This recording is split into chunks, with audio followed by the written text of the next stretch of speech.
¿Cómo están? Comienza Mirada Financiera. A partir de este minuto revisamos los principales hechos que hicieron noticia en el mundo económico durante esta semana. En nuestro país se conocieron importantes cifras macroeconómicas como el IMASEC y el IPC, que sin lugar a dudas marcarán la pauta de la próxima reunión de política monetaria del Banco Central. En el exterior, todas las miradas se mantienen atentas a lo que ocurra en Estados Unidos y los eventuales acuerdos que pudiesen adoptarse para poner término a la disputa fiscal. El análisis de estos temas lo hacemos junto a Roberto de la Carrera, gerente de inversiones de BCI Asset Management. ¿Cómo estás, Roberto? Bienvenido. Hola, Paulina, ¿cómo están? Partimos la semana con el IMASEC, que sorprendió al mercado un poco mayor de lo esperado. Se esperaba un 3,8, 3,9%, fue un 4,1%. Destacaron nuevamente minería en este análisis. Sí, la verdad que esta semana hay dos temas. Uno está el tema del IMASEC, que fue mejor de lo esperado. Pone un poquito paño frío a todos los que auguraban un poquito un menor crecimiento para el mes de agosto que estamos mirando. Hay algunos días adicionales hábiles menos que también nos hacen comparar las cifras, pero en general lo que estamos viendo es que la economía sigue con bastante dinamismo, cayendo un poco en el margen, pero con bastante dinamismo, lo que podría eventualmente hacer que el Banco Central siga todavía con su pausa respecto a hacer algo con la tasa de interés. También hubo el tema IPC, que fue de 0,5, que era bastante esperado, producto de esta semana de fiestas que tuvimos durante el 18, que hace subir el tema del transporte, alimentación, etcétera.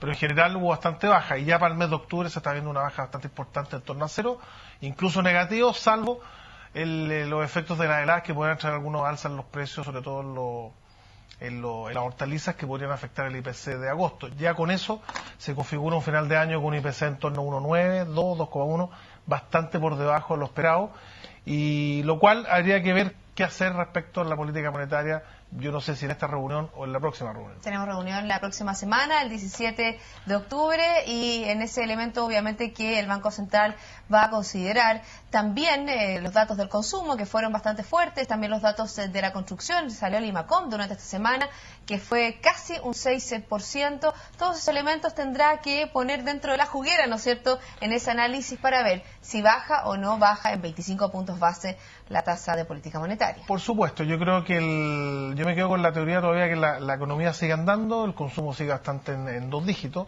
el desempleo sigue en los niveles históricos más bajos, y los que están hablando de baja tasa, ellos están prácticamente viendo un 2014 con un escenario internacional bastante más bajo, que no es lo que estamos viendo hoy día. Seguimos viendo un Asia principalmente bastante fuerte, y eso obviamente podría postergar un poco la decisión del Banco Central de bajar la tasa de interés si es que fuera necesario. También el Fondo Monetario Internacional habló de esta semana de nuestro país, de su proyección de crecimiento. Fíjate que la bajó, redujo sus perspectivas de crecimiento a un 4,4% para este año y un 4,5% para el 2014.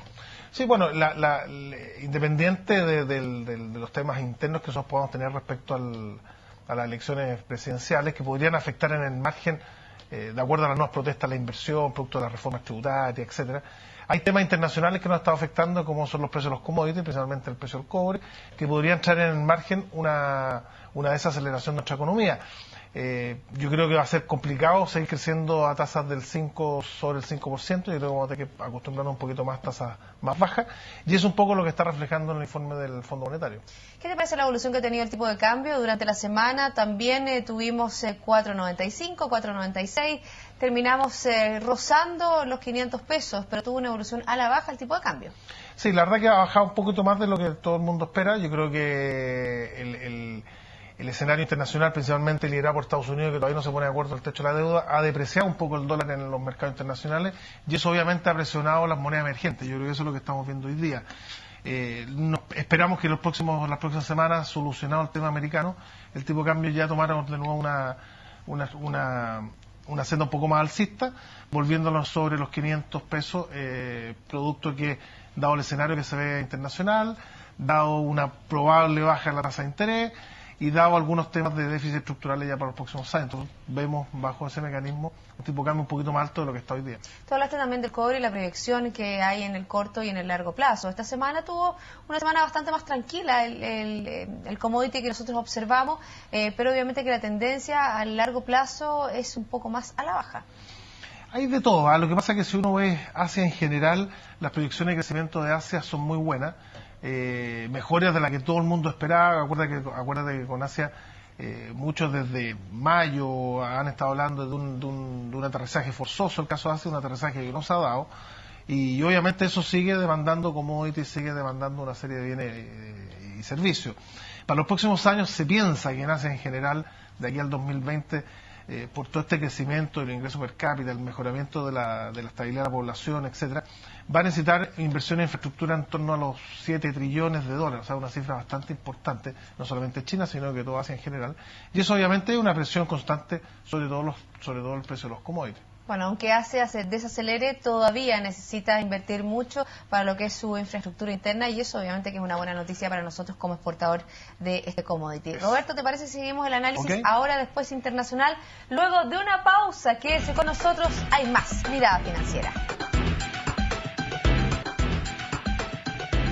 Seguimos aquí en Mirada Financiera conversando con Roberto de la Carrera, gerente de inversiones de BCI Asset Management. Roberto, ahora nos centramos en el plano internacional, una semana que estuvo marcada y ha estado marcada por esta indecisión o no puesta de acuerdo entre republicanos y demócratas con respecto al presupuesto, con respecto al techo de la deuda. Veíamos, por ejemplo, cómo ya la confianza del consumidor de lo que entrega la Universidad de Michigan bajó en 9 meses durante esta semana. Una situación compleja y que ha activado todas las alarmas a nivel internacional. Ha hablado el Fondo Monetario Internacional, ha hablado también dirigentes de China. Sabemos que China tiene una importante presencia en los bonos del Tesoro estadounidense. Todo con respecto a lo que sucede en el Congreso. Sí, las solicitudes de empleo también aumentaron mucho esta semana, producto de toda esta fuerza fiscal que tuvo que tomar vacaciones forzadas, producto que no hay plata para el pago. Sí, la verdad que el mundo en general sigue muy atento a lo que puede pasar en los Estados Unidos. Es cierto que existe una negociación bastante compleja entre republicanos y demócratas por el tema del gasto. Los demócratas están muy fuertes defendiendo el tema del seguro de salud, que es bastante potente del materia de gasto, y obviamente yo creo que eso a los republicanos los tiene bastante también en la otra esfera, bastante complicado de querer ceder en eso.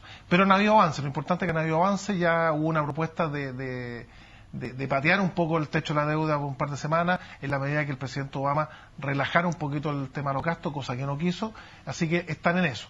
En general, el mercado está menos preocupado que los líderes económicos, porque los mercados la verdad que han estado bastante más optimistas. El mercado en general cree que esto se soluciona, yo también creo lo mismo. Lamentablemente se va a solucionar en el último minuto, pero sí yo creo que va a ser bueno para todos la forma como se llegue a la solución.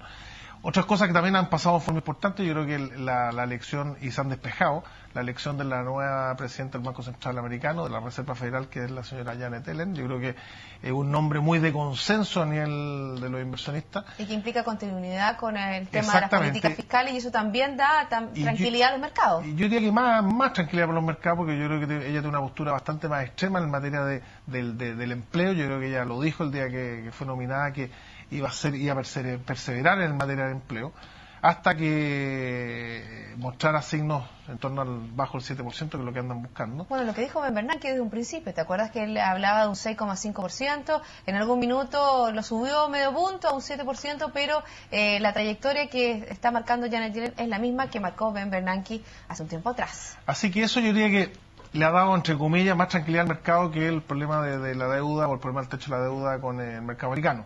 Así que eso yo creo que fue bastante positivo, el mercado lo recibió con bastante optimismo, y en general yo diría que el Banco Central Europeo también ha seguido una postura similar. También habló del empleo, de lo importante que es perseguir una tasa de empleo, incluso habló de más facilitación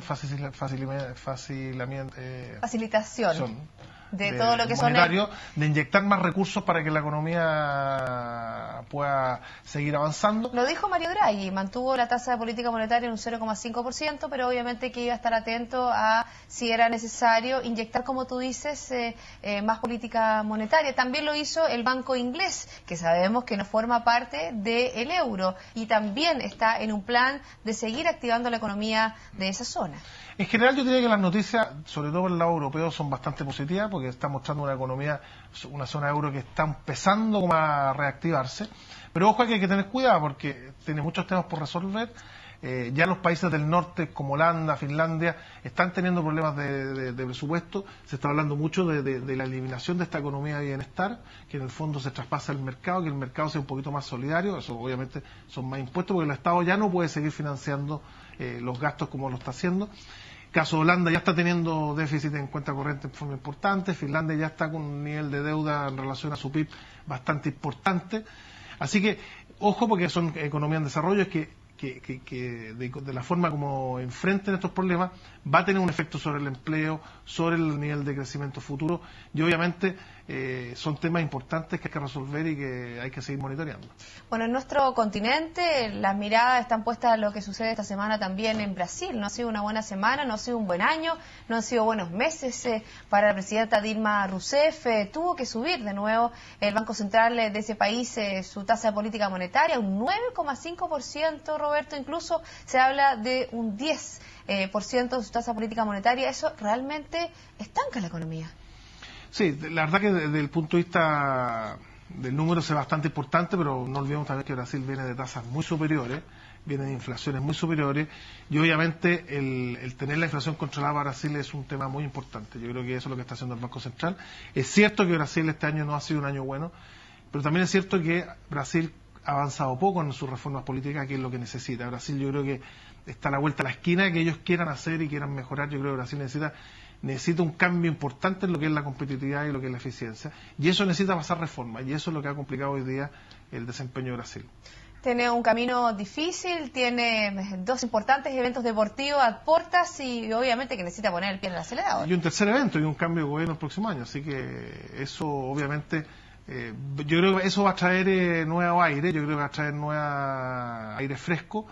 Y yo soy optimista de Brasil, yo creo que Brasil es una tremenda economía, hoy día no nos olvidemos que es la séptima economía del mundo, y lo tiene todo, tiene muchos recursos de metálico y no metálico, así que yo creo que...